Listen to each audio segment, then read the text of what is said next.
Thank you for standing by, and welcome to the PulteGroup Inc. Third Quarter 2025 Earnings Conference Call. All lines have been placed on mute to prevent any background noise. After the speaker's remarks, there will be a question-and-answer session. If you would like to ask a question during this time, simply press star followed by the number 1 on your telephone keypad. If you would like to withdraw your question, again, press star 1. Thank you. I'd now like to turn the call over to Jim Zeumer. You may begin. Thanks, Rob. Good morning, and thank you for joining today's call as we look forward to discussing PulteGroup's third quarter operating and financial results. With me today are Ryan Marshall, President and CEO, Jim Ossowski, Executive Vice President and CFO, and David Carrier, Senior Vice President of Finance. As always, a copy of our earnings release and this morning's presentation have been posted to our corporate website at PulteGroup.com. We will also post an audio replay of this call later today. I would highlight that today's presentation includes forward-looking statements about the company's expected future performance. Actual results could differ materially from those suggested by our comments today. The most significant risk factors that could affect future results are summarized as part of today's earnings release and within the accompanying presentation. These risk factors and other key information are detailed in our SEC filings, including our annual and quarterly reports. Now, let me turn the call over to Ryan. Ryan? Good morning, and thank you for joining this morning's call. I look forward to updating you on PulteGroup's strong Q3 financial results and underlying business strategies that have positioned our operations for ongoing success. Specific to the company's third quarter results, our home building operations successfully closed over 7,500 homes, which helped to drive another quarter of overall strong financial results. As Jim will expand on shortly, I am pleased to highlight that PulteGroup generated third quarter home sale revenues of $4.2 billion, operating margins of 16.8%, and earnings of $2.96 per share. Given our focus on returns, I would also highlight that the company has delivered a return on equity of 21% for the trailing 12 months. These results reflect the strength of our diversified operating model, which continues to serve us well in a U.S. housing market where home buying demand has been challenging. Geographically, our diversified operating platform that spans across 47 major markets remains a key strength, while our broad reach across buyer groups, first-time, move-up, and active adult provides unique strategic advantages that are helping us to successfully navigate today's demand dynamics. Specifically in today's market, weaker consumer confidence and stretched affordability are limiting opportunities with first-time buyers, while demand has been more resilient within the active adult segment, where we, through our Del Webb brand, are a recognized leader. For those of you that have not had the opportunity to visit a Del Webb community, think Disney cruise ship for those 55 and older. At 500 to 1,000 homes, Del Webb communities are larger and offer amenity packages that can include everything from tennis, pickleball, fitness, spa, to social activities, food, and dining. But more than anything, Del Webb communities offer personal connections and a place to belong. As we highlighted on previous calls, we are capitalizing on the brand recognition and power of the Del Webb name through our new Del Webb Explore communities. Our new Del Webb Explore brand is designed to serve today's Gen X buyers looking for the amazing luxury lifestyle, but without the age restriction. We are in the early stages of planning a get-to-know Del Webb event in 2026, and we will keep you posted on the timing. Getting back to our results, in the third quarter, traffic to our communities was higher than last year, although conversion rates fluctuated from week to week. Based on feedback from our sales associates, consumers remain engaged in the home buying process, but they are proceeding with caution given concerns which I think range from economic weakness and job stability to stretched affordability. I think that is why buyer response to the decrease in interest rates was more muted than we experienced in other periods of recent rate declines. We have always said that lower interest rates are a positive for housing demand, but rates don't operate in a vacuum. There is a clear offset if rates are coming down because the economy is slowing and people are worried about their jobs. I believe that is the scenario we are experiencing right now. That being said, I would note that our Q3 absorption rate of 2.2 homes per month was consistent with our pre-COVID average, although down from last year's third quarter absorption rate of 2.4. Again, while demand conditions differ by market and buyer segment, we would characterize U.S. housing demand as good, albeit competitive and with some challenges, but one in which our size and scale allow us to compete effectively. As discussed on prior calls, earlier in the year, we proactively made decisions to better align production levels with sales volumes. In the third quarter, we started 6,557 homes, which effectively equaled our Q3 sales pace. This pace is consistent with our strategy to match starts with sales as we work toward an appropriate level of inventory relative to current market demand. When setting our starts pace, our goal is to have the right level of inventory to meet core demand while avoiding excess finished spec production, thus allowing our sales team to sell from a position of strength. With our average build cycle now down to just 106 days, we can carry less inventory and still be responsive to any demand acceleration in Q4 or as we enter 2026. Along with adjusting our pace of production, earlier in the year, we moderated our planned land spend for 2025 and remain on track to invest approximately $5 billion in land acquisition and development. At over $5 billion, our land spend would be down 5% from last year, but we remain in a strong position with a healthy land pipeline, a pipeline that can enable us to grow the business when home buying demand increases. Let me finish my comments by recognizing and saying thank you to the entire Pulte team. They have truly done an outstanding job navigating 2025's evolving market conditions while staying focused on delivering outstanding quality and service to our home buyers. You've done an amazing job, team. Now let me turn the call over to Jim for a detailed review of our third quarter results. Jim? Thank you, Ryan, and good morning, everyone. I appreciate the opportunity to review PulteGroup's Q3 financial results. In the third quarter, Pulte's net new orders totaled 6,638 homes, which is 6% lower than the third quarter of last year. The year-over-year decline in Q3 net new orders reflects a 10% decrease in absorption pace, partially offset by a 5% increase in our average community count to 1,002 communities for the quarter. As a percentage of starting backlog, our cancellation rate for the third quarter was 12%, which is modestly up from 10% last year. On a sequential basis, the Q3 cancellation rate was up 60 basis points from the second quarter, which tells us that most home buyers, once under contract, remain committed to their home purchase. As Ryan noted, our third quarter absorption pace was 2.2 homes per month, compared with 2.4 homes per month in Q3 of last year. Buyer demand in the quarter reflected a typical seasonal pattern, although core demand in 2025 has been below what we experienced in 2024. Broken down by buyer group, net new orders among first-time buyers were down 14% from last year, and our move-up business was down 3%. As has been the case throughout 2025, our active adult business remains our strongest buyer group, as net new orders increased 7% over Q3 of last year. In the third quarter, net new orders within our active adult business benefited from both an increase in community count and absorption pace. Active adult sales represented 24% of Q3 net new orders, and as we have shared on previous calls, most of these homes will be delivered in 2026. Home sale revenues in the third quarter totaled $4.2 billion, which is down 2% from last year's Q3 revenues of $4.3 billion. The decline in home sale revenues reflects a 5% decrease in closing volumes to 7,529 homes, partially offset by a 3% increase in average sales price to $564,000. Closing ASP benefited from the geographic mix of deliveries realized in Q3 of this year.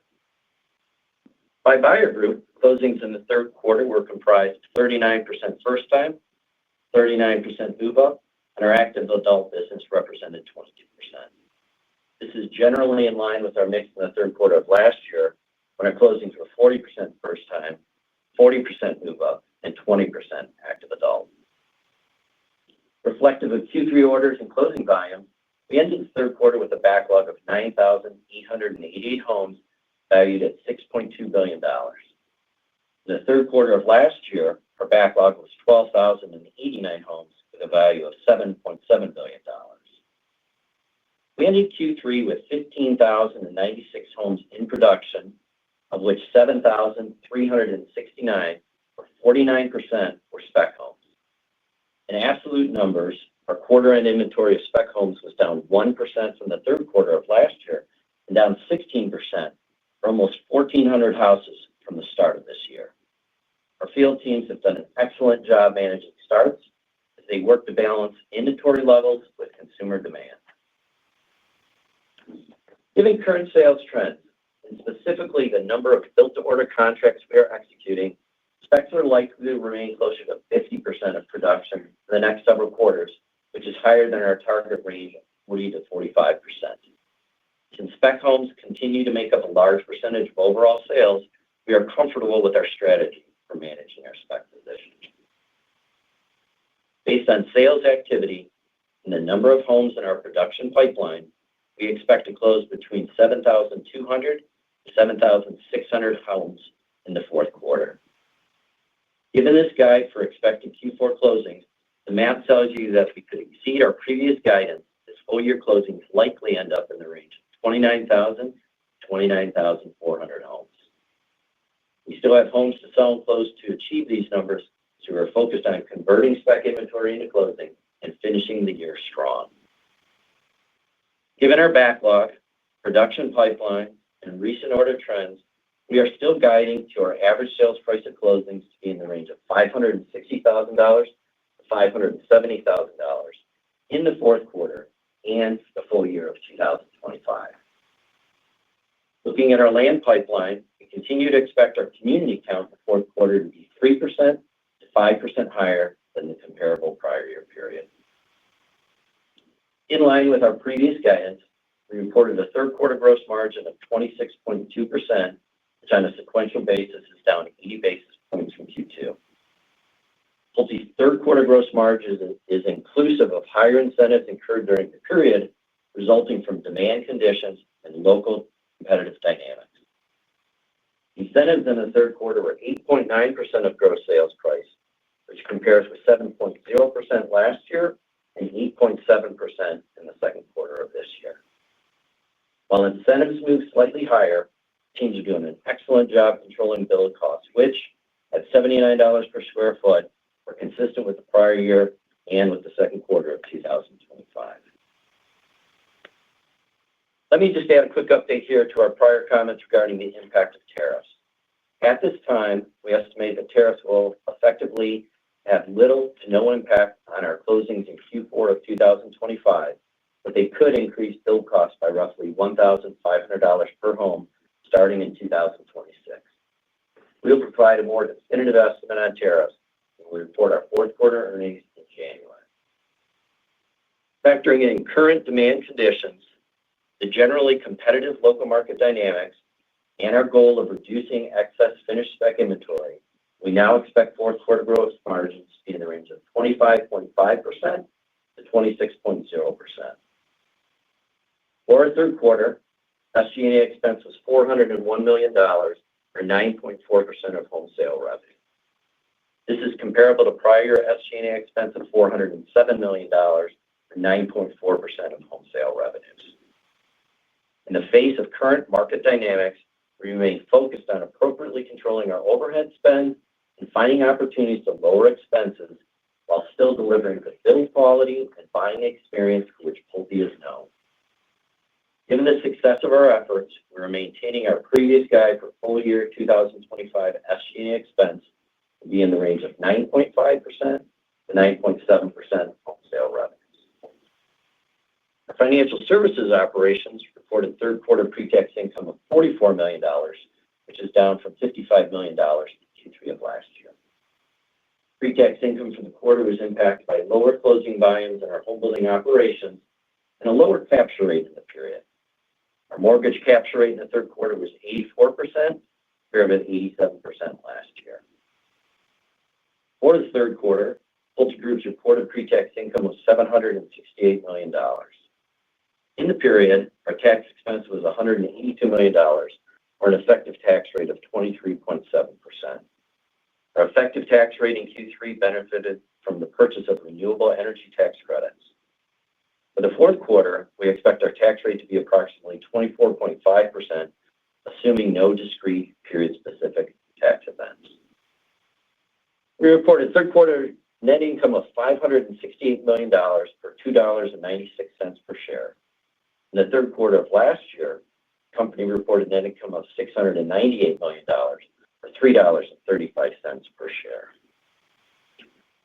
PulteGroup's third quarter earnings per share was calculated based on 198 million diluted shares outstanding. Our share count is down 5% from the prior year as we continue to execute our stock repurchase program. In this year's third quarter, we repurchased 2.4 million common shares for $300 million. Through the first 9 months of 2025, the company repurchased 8.2 million common shares for a total of $900 million, or an average price of $109.81 per share. At quarter end, we have $1.3 billion remaining under our existing share repurchase authorization.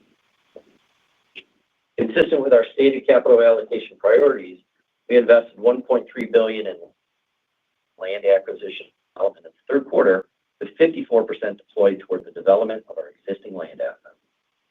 Year to date, we have invested $3.8 billion in land acquisition and development as we work to maintain a reliable pipeline of near and long-term buildable lots. We ended the third quarter with approximately 240,000 lots under control. On a sequential basis, it's down 9,000 lots from the second quarter as we elected to walk away from certain option deals that were years out and early in the entitlement process. These actions are consistent with our disciplined land underwriting practices and capital allocation process. Our ability to proactively manage our land pipeline demonstrates the importance of our differentiated approach to controlling critical land assets. As we have highlighted in the past, over 80% of Pulte's land options are with the underlying land seller, the remainder structured as one-off transactions with a select number of land banks. We remain disciplined in executing our option strategy, and we focus on enhancing project returns and mitigating market risk. Based on our operating results through the first 3 quarters of 2025 and adjustments we have made to this year's production and planned land spend, we still expect cash flow generation for the full year to be approximately $1.4 billion. Let me close with a few comments about our balance sheet. We ended the third quarter with $1.5 billion of cash and a debt-to-capital ratio of 11.2%. Adjusting for the cash balance, our net debt-to-capital ratio at the quarter end was 1.1%. Now, let me turn the call back to Ryan for some final comments. Thanks, Jim. Before opening the call to questions, I wanted to provide some additional color as to the market conditions we are experiencing. Generally, buyer demand in the third quarter reflected a typical seasonal pattern, although buyer demand at the local market level also reflected new and existing home inventories, which in a number of markets remain elevated. Seasonal demand trends remain on track through the first few weeks of October, with traffic and buyer interest generally comparable to what we experienced in Q3. From a sales standpoint, we are now in the seasonally slowest part of the year, but we remain optimistic that lower rates in combination with a strong economy and higher confidence can ultimately work to energize new and, just as importantly, existing home sales. For obvious reasons, we focus on the new home market, but demand within existing home market remains soft, resulting in elevated levels of inventory. To the extent that lower rates can revitalize existing home sales, it will be a positive for U.S. housing. Specific to PulteGroup's third quarter results, we experienced better home buying demand in parts of the Midwest, Northeast, and the Southeast in markets ranging from Cleveland, Charlotte, and the coastal Carolinas to Tennessee and D.C., Northern Virginia. I'm also extremely pleased again to call out the relative strength of our Florida operations as our teams there continue to execute at a very high level. As you can see in this morning's press release, third quarter net new orders for the state of Florida increased by 2% over the prior year.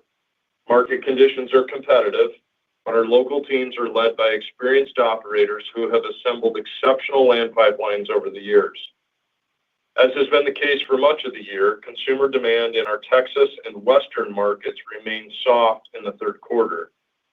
You have heard me say before that we can't be margin proud, so when operating in more difficult market conditions, our local teams understand the importance of finding the market and turning assets while not giving away price needlessly. That is the approach we continue to take as we compete for sales and work to sell through finished inventory.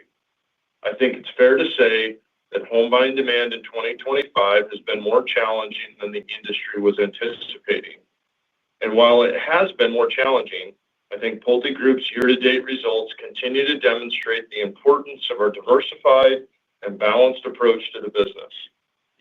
With a platform that extends across multiple markets and buyer groups, and a business model that allows for greater operating flexibility, we continue to deliver strong cash flows and high returns. Before wrapping up, I think it's appropriate to offer some thoughts about comments issued recently by President Trump regarding the need for more housing and better affordability. We agree with the president's perspective, as it is consistent with industry estimates that routinely reference an underbuild in this country of 3 to 4 million houses. While this supply deficit certainly has an impact on affordability generally, the complexities of the new home construction industry dictate that tackling a problem of this scale requires a coordinated and comprehensive approach that brings together federal, state, and local leaders working in partnership with the new home construction industry. We share the president's focus on housing in wanting to make the American dream more attainable for everyone. We look forward to helping address the issue of housing in America and working with the administration in developing actionable solutions that are consistent with Pulte's long-term strategic plans. Now let me turn the call over to Jim Zeumer. Great. Thanks, Ryan. We are prepared to open the call for questions so that we can get to as many questions as possible during the remaining time of this call. We ask that you limit yourself to one question and one follow-up. Thank you. And now I ask Rob to explain the process and open the call for questions. Thank you. We will now begin the question and answer session. If you would like to ask a question, please press star one on your telephone keypad to raise your hand and join the queue. If you would like to withdraw your question, simply press star one again. And as a reminder, we ask that you please limit yourself to one question and one follow-up. Your first question today comes from the line of Matthew Bouley from Barclays. Your line is open. Good morning, everyone. Thank you for taking the questions. Love to pick up on, of course, that last comment there, Ryan. So maybe if you can kind of delve into a little bit your dialogue with either the FHFA and the administration today, kind of from your perspective, what's sort of the right path forward here for Pulte in the home building industry? And I'm curious if you can expand on that last comment around what maybe some of those actionable solutions could potentially be. Thank you. Yeah. So, Matt, in fairness, we're not going to have this call be dominated by some of the comments of recent past. There's too many positive things happening inside of our business, and we're too excited about the future strategic direction that we're going. The prepared remarks that I just shared, I think, are fully comprehensive of how we feel on the topic. We have had communication with the administration, and we certainly think it is a complicated issue that is largely rooted in local politics and anti-growth mentalities, and it's going to be complicated to unravel it, and it's going to take a coordinated effort. So, hopefully that helps, but it's taken us a long time to get into the situation that we're in as a country to create this structural housing shortage. It's going to take time to unwind it as well. Okay. No, fair enough. I really appreciate those thoughts. Maybe secondly, kind of delving into your own strategy, I think I heard you mention at the top that you're planning to run spec production closer to 50% now. You'd been saying for a while you were trying to get it back down to 40 to 45. So, I mean, is this more of kind of a market-driven approach, just simply saying, look, this is where the demand is better today for quicker move-in homes, or kind of any other subtle shifts around your intention going forward from a volume and production perspective? Thank you. Yeah, Matt, there's probably two concepts here that I'd highlight. Number one, we've been saying consistently for the entire year, we wanted starts to be aligned with sales, and we'd ideally like our overall spec production to be, or spec inventory to be 40 to 45%. That hasn't changed. Because of the challenging sales environment that we've been in, we've sold fewer to-be-built homes than we would have anticipated.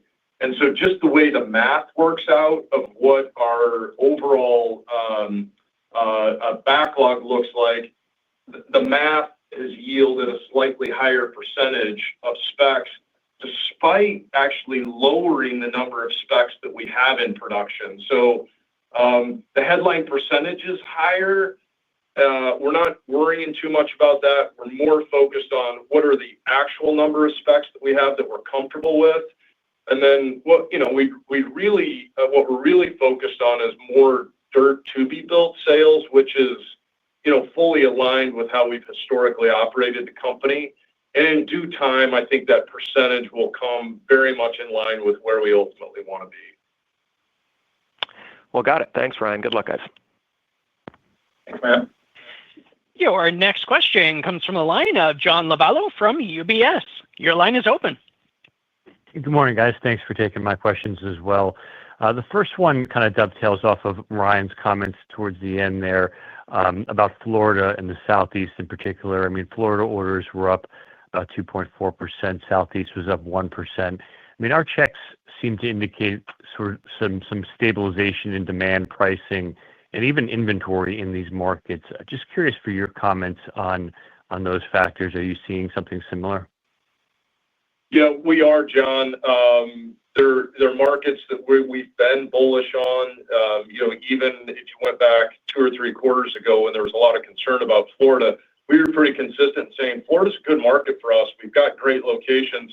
We're not worried. And I think the results that we demonstrated over the last 2 quarters so we're now 2 quarters in a row of showing positive comps in the Florida business. And I think it is indicative, one, of the outstanding locations that we have that buyers want to live in those communities. And then 2, I think there is some good stabilization in Florida.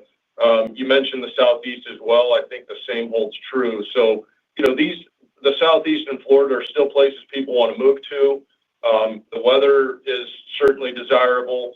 From a business standpoint, the locations are generally pro-growth. They've got good tax policies. And I think those are things that are, very accommodative to having a healthy housing operation. Okay, no, that's encouraging. And then the $79 per square foot in stick and brick being consistent, I think that's encouraging.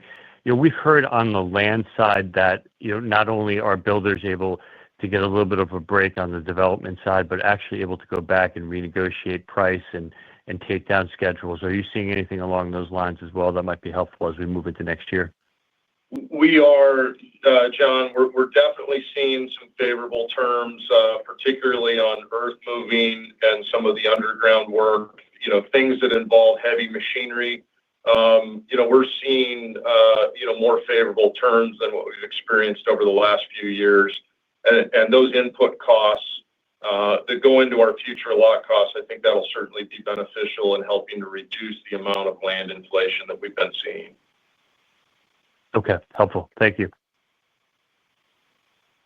Your next question comes from the line of Michael Rehaut from JP Morgan. Your line is open. Thanks. Good morning, everyone. Thanks for taking my questions as well. Wanted to shift the focus or from a question standpoint around the mix. And I know Ryan, in your earlier comments, you kind of highlighted the active adult business, which is obviously a real distinction in terms of what Pulte is able to offer versus the competition. If you look at the other two segments over, in the back of your slide deck, over the last 5 years, 4 or 5 years, you've had the move-up business kind of shrink from 45% to 38%, the first time go from 31 to 40. So I'm curious, as you look at 26, 27, and obviously talking about higher margins for the move-up business as well as active adult, how should we think about that mix over the next couple of years, particularly as your build times continue to come in line, and that was a big issue, I think, in offering spec and maybe shifting a little bit towards a ready-built model. Yeah. So, Mike, we've worked really hard to kind of position our land pipeline toward what we view as an optimal mix of business that's indexed against what the overall opportunity is. Starting with the first-time entry-level buyer group, we see that business in the kind of 38 to 40% range overall. So pretty consistent with where we're operating today, and I think that is indexed against the overall buying opportunity or buyer profile in the United States. The move-up business, we have intentionally brought down into that same range of about 35 to 38% ideally, and then the balance is our active adult business at 25. So we're with our current sales rate, which Jim shared, was basically we were 40, 38, 22 in the quarter. We're almost like perfectly indexed to where we want to be. The change that you'll see continue to play out over the next few quarters will be the active adult business going up to that ideal 25%. So we like the way the business is positioned. Certainly the first-time entry-level buyer group is one that's been more challenged in this current environment. That won't last forever. And we certainly think as the housing demand starts to return, that's a buyer group that we're going to be well positioned to serve. I would remind everyone that our first-time entry-level communities do tend to play on the higher end of the price range of first-time entry-level. They're typically closer in, slightly better located. And so while it is a first-time entry-level buyer, it's not the lowest price segment of that particular consumer group. Yeah, great. No, I appreciate that, and that's an important reminder on the first-time business.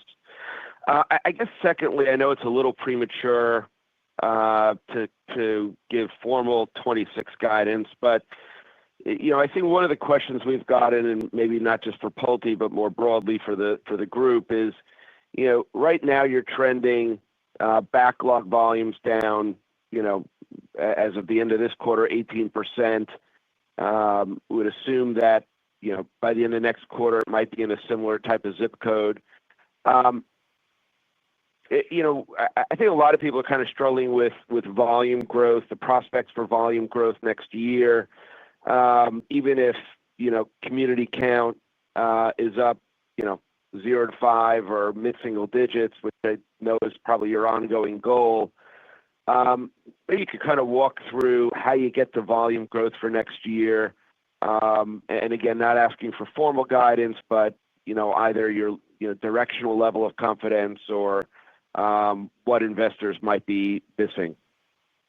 Yeah, Mike, we'll look forward to giving kind of full 2026 guidance at the end of our next quarter, as we wrap up the full year. So, stay tuned for that. That said, we've got an amazing land pipeline that we've worked incredibly hard to build over the last 3 to 4 years that is very much in line and prepped for us to continue to grow our business. We certainly need the consumer and the market to cooperate with that. And what you've heard from us is we're going to continue to be balanced in our start rate to make sure that that's responsive and reflective for the actual demand that we're seeing. Some of those things we can't control.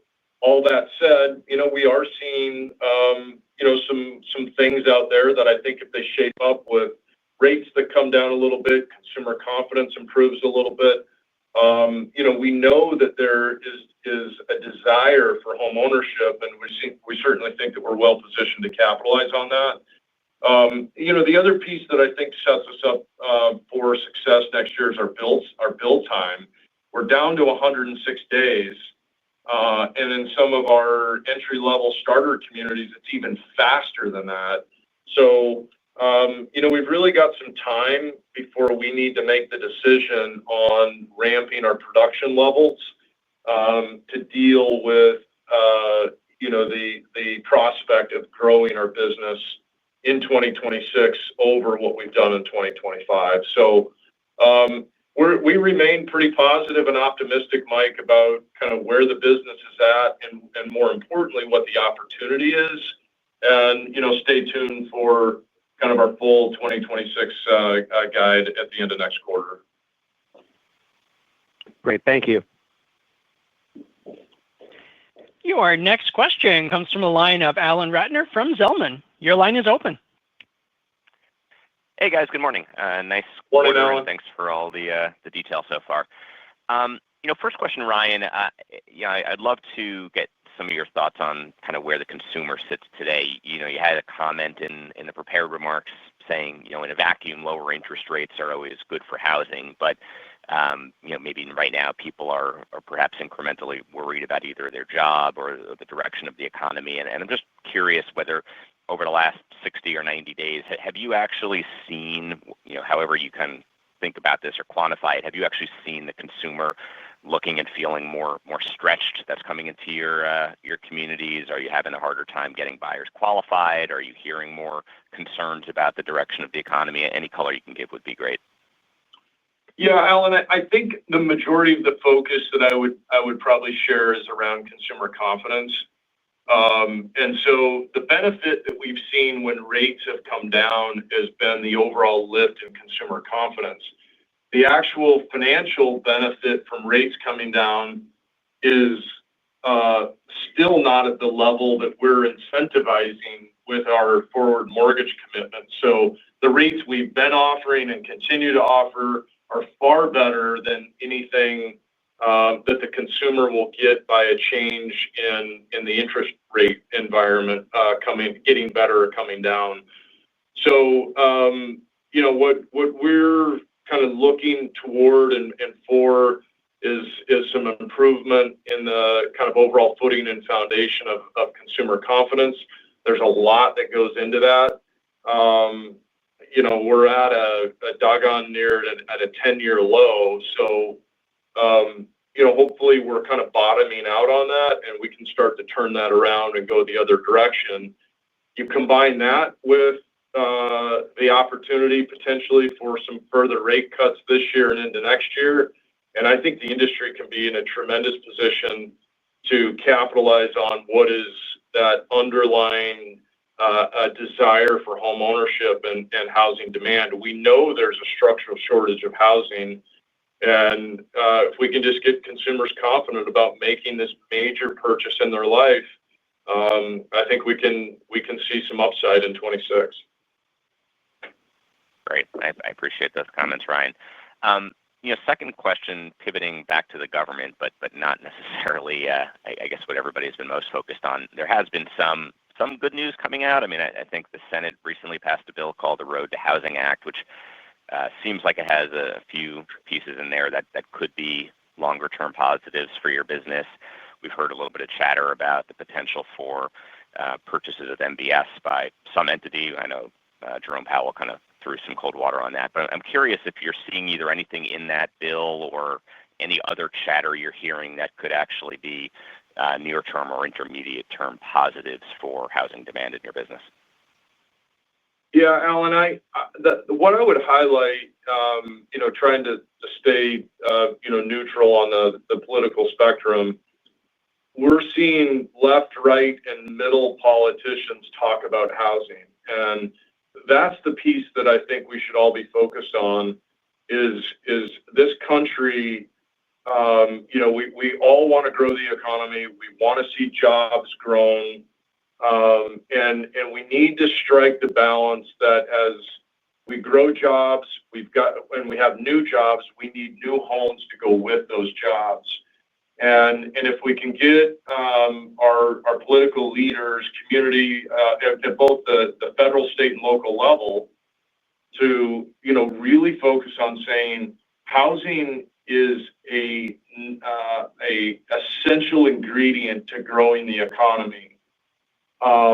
That's where I think it's positive. So whether it's conversations that are happening in the Senate or in the executive branch or at your local city council, if we can put some things in place, and I would really boil it down to a simple formula of the general rule of thumb is for every 2 jobs that are created, we need 1 home. So if we can focus on a mantra of 2 for 1, 2 jobs, 1 home, and we can work on policies that put that into play, I think over time we could really see ourselves work out of this structural housing shortage that we've created. I appreciate the thoughts. Thanks a lot. Your next question comes from a line of Stephen Kim from Evercore. Your line is open. Yeah, thanks a lot, guys. Appreciate all the color and good job in a really tough market. I wanted to talk about the incentives a little bit. I think you brought up the forward purchase commitments, but I think you said incentives, if I heard correctly, were 8.9%. I think last year they were 7.0, so kind of up about 190 bips, and at a pretty high level, obviously. So I'm wondering, first of all, just to get our facts straight, how much of these incentives at this point would you classify or categorize as financial incentives, like closing costs, rate buy-downs, forward purchase commitments, and stuff like that? And are these reflected in ASP or COGS? And compare that to like upgraded features and stuff, like nicer, countertops and all that kind of stuff. And are they in ASP or in COGS? Just to level set our understanding. Yeah, Stephen, great question.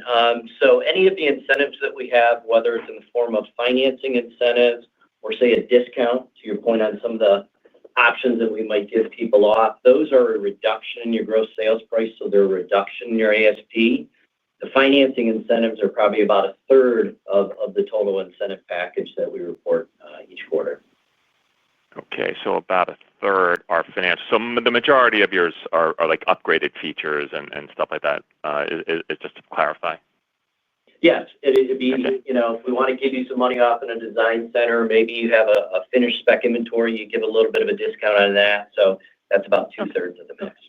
That's great. That's not a lot. So that's encouraging that not a lot are financial. But if we could drill a little bit deeper, so within the financial incentives, how much? I'm trying to get a sense how much is like forward purchase commitment specifically versus like regular rate buy downs and closing costs and stuff like that. Maybe like if you could give us a sense for how much have you spent this year on forward purchase commitments, or maybe what principal amount, has that covered, and that sort of thing. If you have any detail you can share there. Yeah, I mean the forward commitments, I tell you, probably roughly 30% of our consumers actually use that. So it's not a large percentage in total, but I would tell you financing incentives have been around forever. If you go back even pre-COVID times, those have always been there, and probably 80% of our customers have had some sort of financing incentive. So I'd say it's probably maybe half of it is some of the forward commitment. But again, we're always looking for things that we can go ahead and help consumers as they're looking to kind of find the right financial payment that they need every month or closing costs to get them over the finish line. Excellent. Really appreciate it. Thanks so much, guys. Good luck. See you. Your next question comes from the line of Anthony Pettinari from Citigroup. Your line is open. Good morning. I was wondering if you could drill down a little in terms of the bridge between the current 4Q gross margin guide, 25.5% to 26% versus the prior, I guess, 26.5%. And I guess specifically kind of how to think about the impact of lower mortgage rates, maybe making those buy downs cheaper for you versus maybe any kind of other offsets you'd flag. Yeah, great question. So I would tell you the forward commitments or mortgage buy downs, really, it's not that impactful. Rates have moved a little bit, but it's really not there. It's really, as we step back and we created the guide for the fourth quarter, there's a lot of moving parts and pieces in there. We look at the backlog we have, we look at incentives that we have on the sales floor today. Speculative inventory, we talked about that.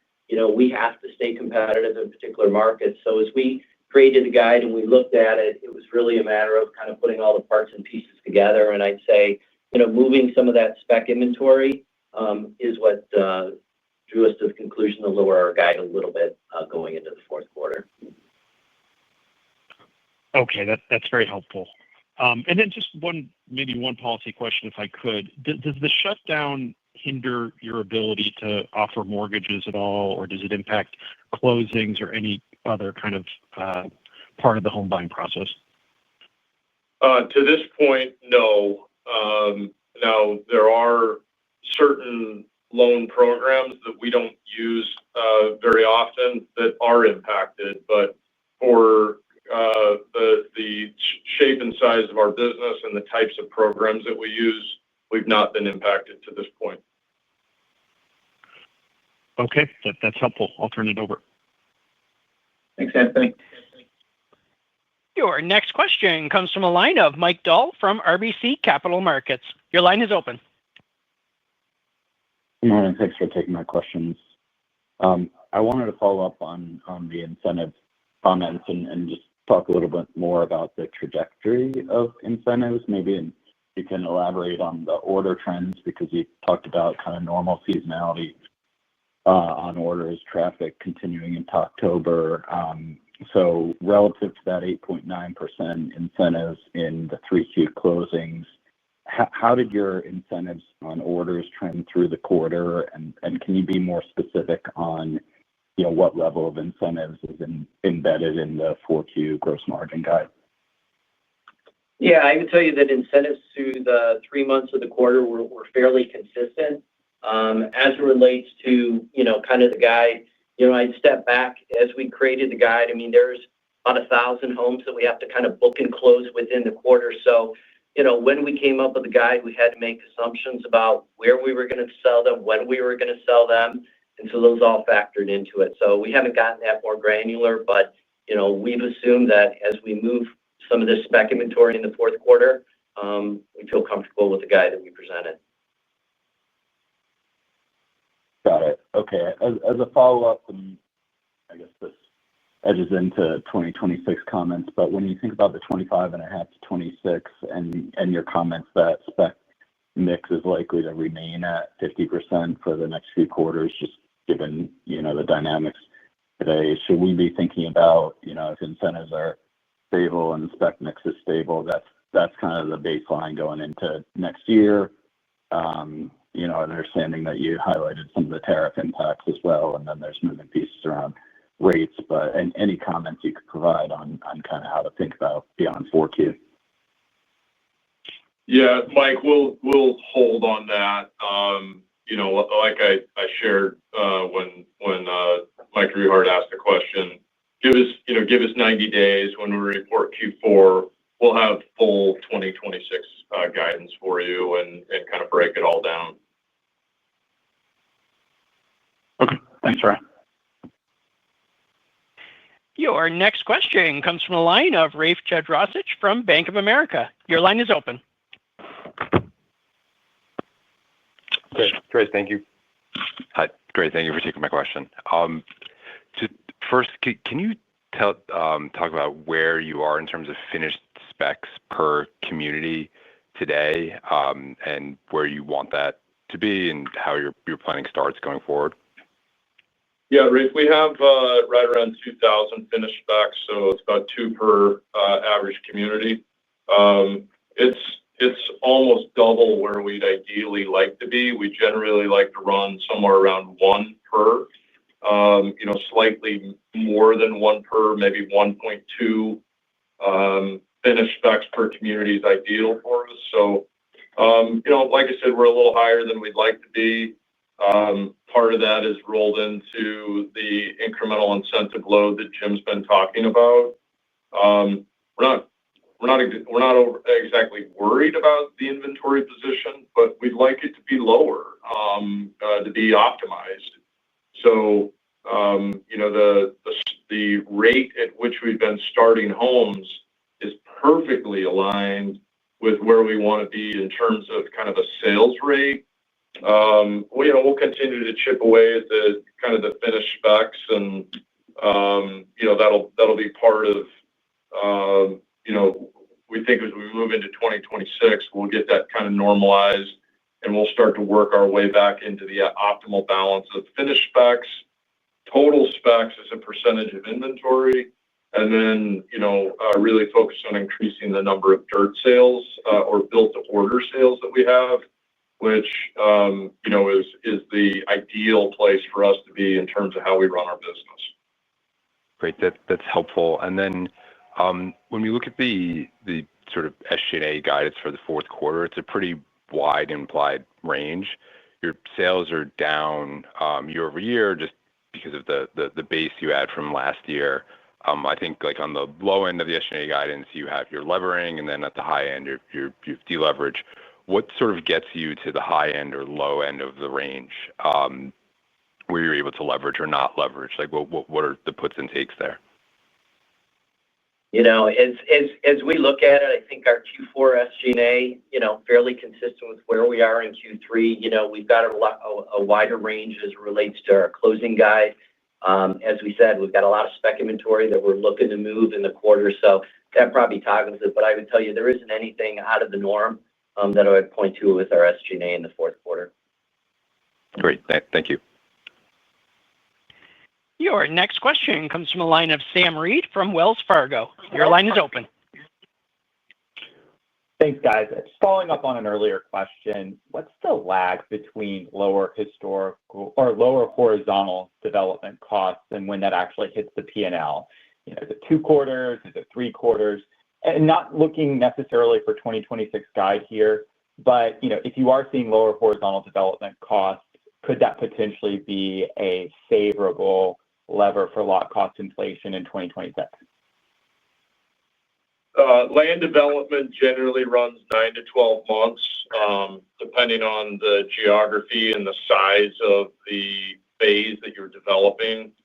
So, things we're developing right now in Q3, Q4 will have a favorable impact in the back half of 2026 potentially, and then kind of fully impacted in 2027. That helps. And then switching gears, just want to quickly touch on Del Webb/Active Adult. You're still building very large communities, but you're also building, say, smaller communities relative to what you might have historically. I'm looking, I think, around 750 or so units at the midpoint. Does this at all kind of change the margin profile for Del Webb as you rebuild your pipeline of Active Adult orders? Just want to think about margin implications there. Thanks. Sam, we've been building communities of that size now for about a decade. So that is what our Del Webb business has been. We have a few, less than 5 legacy communities that are of the older vintage, very large, 2,000 and 3,000 unit plus Del Webb communities. But there's not really anything in our Del Webb business that's different from what it's been that would have an impact on the margin profile of how those communities have historically performed. That's helpful. Thanks so much, guys. I'll pass it on. Your next question comes from the line of Susan Maklari from Goldman Sachs. Your line is open. Thank you. Good morning, everyone. Good My morning. first question is thinking, good morning, is thinking a little bit more about the regional variations that you mentioned in your remarks. It sounds like Texas and the West are especially tough relative to what you're seeing in the Northeast and much of the East Coast. When you think about those dynamics, are there different variables that you need to see in order to get some of those markets that are underperforming to come back? Is it all related to rates and jobs, or are there affordability, or are there other factors that are going on a local level that are influencing some of the differences you're seeing on the ground? Yeah, Sue, I think as it relates to Texas, there was a buildup of inventory there post-COVID, along with rapid price appreciation, and the combination of those two things. The Texas markets have been working through that. We're seeing progress being made. We're still selling homes there, still good jobs, and a lot of people that want to be in Texas. So, we think we're at a moment in time. We're not overly worried about it. As it relates to California, I think we're dealing with a very high-cost state that's also got a lot of tech-dependent jobs. And some of I think the concern and the challenges around the tech industry have played into consumer confidence with the buyers that work in those spaces or in those job categories. And there's a lot there. I won't unpack every single one of them. And then you just combine that with kind of overall high prices and challenged affordability. And I think that's what's made Northern and Southern California more challenged. But, I put Seattle in the same category, for a lot of the same reasons. Yeah, okay, that's helpful. And then thinking about capital allocation, you obviously have a very strong balance sheet. The cash flows are healthy despite everything that's going on out there. Can you talk to your willingness to ramp shareholder returns, or how you're thinking about priorities in general in terms of uses of cash? Yeah, Sue, we have a really thorough, detailed process for how we think about capital allocation. Our view is always to generate the best outcome for our shareholder, whether it's about capital allocation or the number of homes we're building or the amount of spec inventory that we're carrying. I mean, we really think about what's going to yield optimal return on invested capital. So, we meet with our board often, and they take a very active role in working with us as management to find the best outcome for capital allocation. We've been very consistent with share buyback, and we've been very consistent in laying out our priorities of we want to invest in our business first and foremost. That's what our investors have charged us with. They've given us their capital to say, go invest in your business, go grow your business. We do that to the level that we believe generates great results. And then we think about returning excess cash that's being generated by successful operations in the business. And that's what we think about returning. Fortunately for us, over the last number of years, we've been able to do everything. We've invested in the business. We've grown our land pipeline. We've increased our dividend several times. We've paid down debt, and we've continued to be a consistent buyer of our own equity. So, we'd like to continue to do everything, but we'll go through kind of the prioritization and the priority setting in that way. Invest in the business, pay our dividend, return excess cash to shareholders. Yeah. Okay. Thanks for all the color, and good luck with the quarter. Thank you. And our final question comes from a line of Ken Zener from Seaport Research. Your line is open. Good morning, all. Hi, Ken. Right. I think you talked about, incentives generally. So Texas and the West, which Texas is a little more, right? There's four big markets there. So can you talk about perhaps the 8.9%, how that's distributed amongst the regions awaiting your queue? But also, if you could substitute the word, you talked about consumer confidence. When we look at job growth, we see it half the long-term level in places like Dallas. I'd call that lack of jobs, which you obviously mentioned. But could you talk about how that is also impacting your buyer group? So active adult, let's say in Georgetown, Texas, versus the entry level. If you could add that dynamic. Thank you. Yeah. So, Ken, in terms of kind of the distribution of incentives, broadly, I would tell you less incentives in places like Florida and Southeast, Northeast, Midwest, more incentives in Texas and the West, which is it's totally distributed and aligned based on where things are harder to sell, where things are easier to sell. Slicing it any thinner than that is probably more than we'd want to get into on this call. In terms of the Texas markets and slowing job growth, I'd probably not over-index on that. Dallas, in fact, all four Texas markets are places where population's growing and jobs are growing. And as long as you have those two factors, you can and will have a thriving housing environment. And the Texas markets satisfy both those criteria: growing jobs, growing population. So, the fact that the rate of change is a little bit different, I probably wouldn't read too much into that, just based on one period of slightly lower job growth. Thank you. Thanks, Ken.